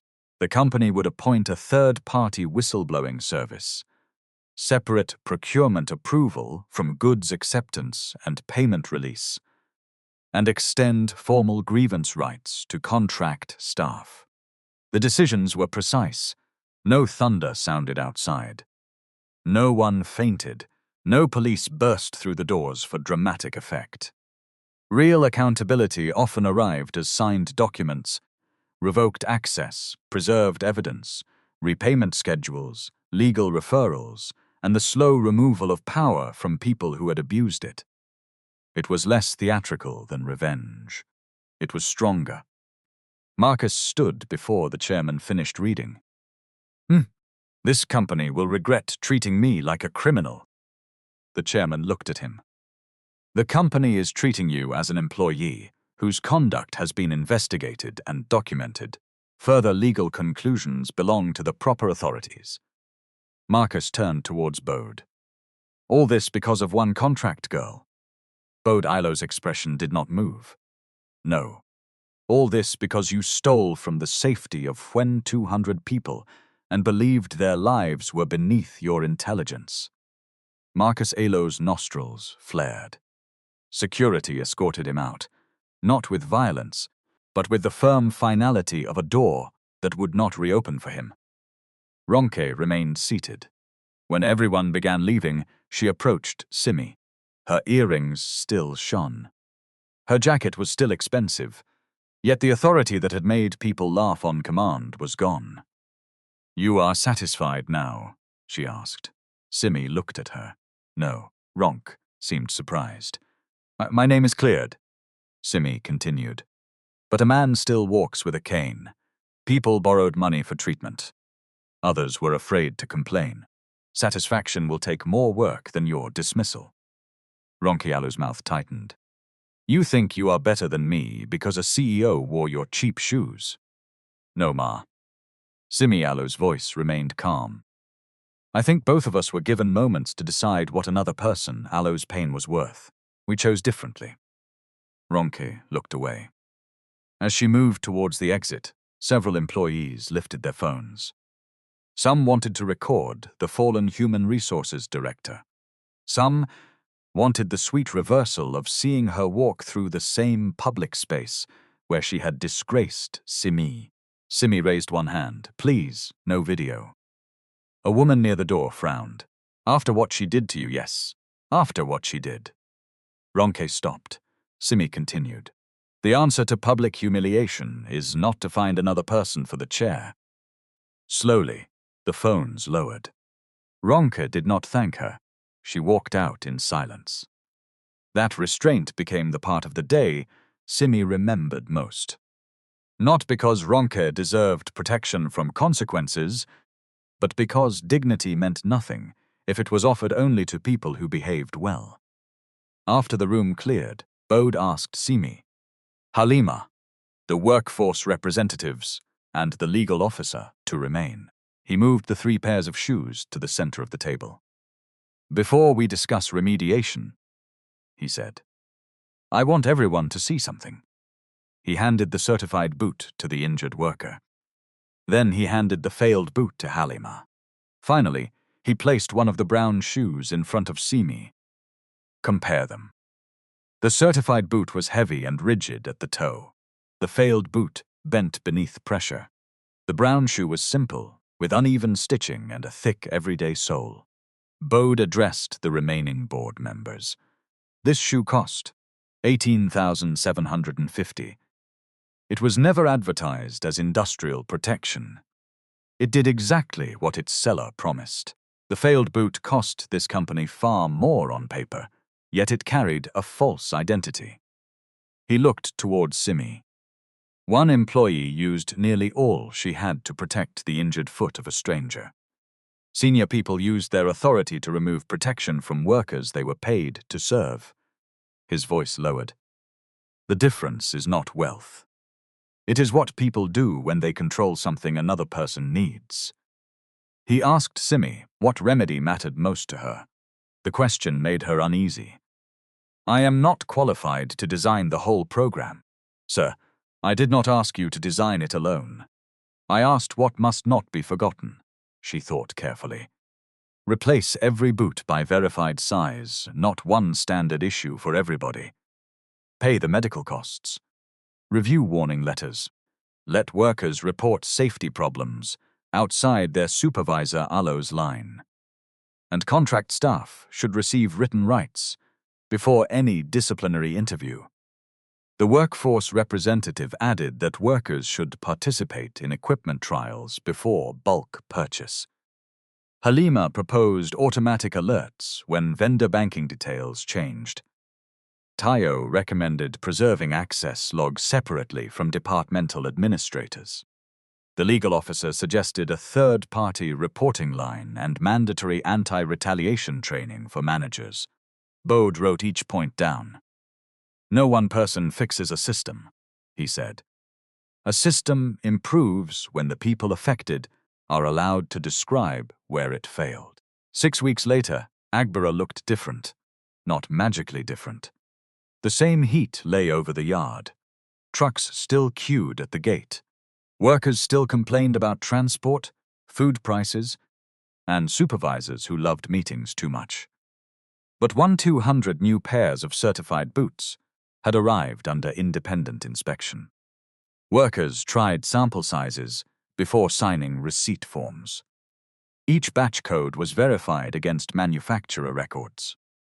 The weighbridge entry, invoice, certificate, and acceptance report were linked in one audit trail that no single department could edit alone. The injured worker Alo's medical expenses were reimbursed in full. His lost wages were restored. The finding of uncarelessness was removed from his file after the investigation concluded that equipment failure materially contributed to the injury. 10 other workers received treatment reimbursements. 3 warning letters were withdrawn. A 4th complaint remained under review because the facts were disputed. That detail mattered. Justice was not the same as automatically agreeing with every claim. It was the promise to examine each claim without deciding that rank, salary, or fear had already supplied the answer. A new reporting line went live through an independent provider. Posters in English, Yoruba, Igbo, Hausa, and Nigerian Pidgin explained that employees could report safety concerns, fraud, harassment, and retaliation without going through their direct managers. The company introduced a rule requiring 3 separate functions for major purchases. Procurement selected through documented criteria, site teams verified physical receipt, and finance released payment only after independent matching. No one could complete all 3 steps. At the Ikeja office, a formal correction was issued to every employee who had received the earlier accusation. It stated clearly that Simi had reported the unauthorized funds immediately and that the allegations against her were unsupported. The company also held a staff session on procedural dignity. Simi attended from the 2nd row. She did not enjoy hearing managers discuss her humiliation as a case study, but she insisted on one correction when a facilitator called the incident an unfortunate communication failure. "It was not only communication," she said. "People exercised power without restraint. Please call it what it was." The facilitator changed the slide. "Abuse of process." That was more accurate. Halima Alo's contract was renewed after an independent performance review. She did not receive a reward for testifying, and she did not ask for one. She joined a small working group that taught staff how to preserve transaction records and report suspicious payments without contaminating evidence. During the first session, she told the room, "Do not forward company files, anyhow. Use approved reporting channels. But also know where to go when the person controlling the channel is the problem." Tayo received a written commendation for preserving evidence under the legal hold. He also helped redesign the security retention policy so that relevant data could be locked automatically when an investigation began. Simi Alo's own outcome was quieter than office gossip had predicted. She was not made a director. She did not receive a mansion, a luxury car, or a bag of money from Bode. The company paid the salary and documented losses connected to her improper suspension. It funded the final modules of her professional certification under an existing employee development policy, not as a personal gift. After an open interview process, she accepted a permanent role as vendor integrity analyst. The position came with a better salary, medical cover for one dependent, and responsibilities she was qualified to perform. On her first day in the new role, Simi arrived early and placed Ruth Alo's medicine receipt inside a drawer as a reminder. Kindness needed a heart. Responsibility needed records. Both mattered. Bode kept his distance from her employment decision. They met only in formal work settings. He asked difficult questions during review meetings and rejected one of her early recommendations because it lacked cost evidence. Simi was offended for 20 minutes. Then she corrected the analysis. Their relationship became one of professional respect, not romantic rescue. Bode remained the CEO. Simi remained an employee building a career through competence. The brown shoes did not become a secret ticket into power. They became a reminder of what power should notice. 3 months after the board meeting, Astron held a safety program launch at Agbara. Workers, managers, suppliers, and representatives from the group attended. Bode arrived wearing the brown Oshodi shoes. They had been cleaned and repaired. A cobbler had reinforced the heel and replaced the inner lining, but the uneven stitching remained visible. Simi noticed them as he stepped onto the small platform. "No, you still wear those?" she asked before the program began. "They are comfortable. They were the cheapest covered shoes in the shop." "That does not make them useless." The left one bends slightly. "So do I." Simi laughed. Bode looked across the yard where workers stood in their certified boots. Do you regret buying them?" he asked. Simi considered the question. "I regret spending almost everything I had." He raised an eyebrow. "My aunt taught me that kindness should not remove my own roof," she explained. "Next time, I will help. But I will also keep transport money." Bode smiled. "That sounds wise. Do you regret accepting them?" "No. Even after all the trouble." The shoes did not cause the trouble. They only revealed what was already there. During the launch, Bode did not tell the audience that a poor woman had helped a secret CEO and received a reward. That would have taught the wrong lesson. Instead, he placed the failed boot and the certified boot on a table. "This company once paid for protection and delivered appearance," he said. "That failure injured people. It also exposed how easily organizations can silence those with the least authority." He paused. "Safety is not a slogan at the gate. Integrity is not a word used only when accusing junior employees. Respect is tested most honestly when the other person cannot improve your life."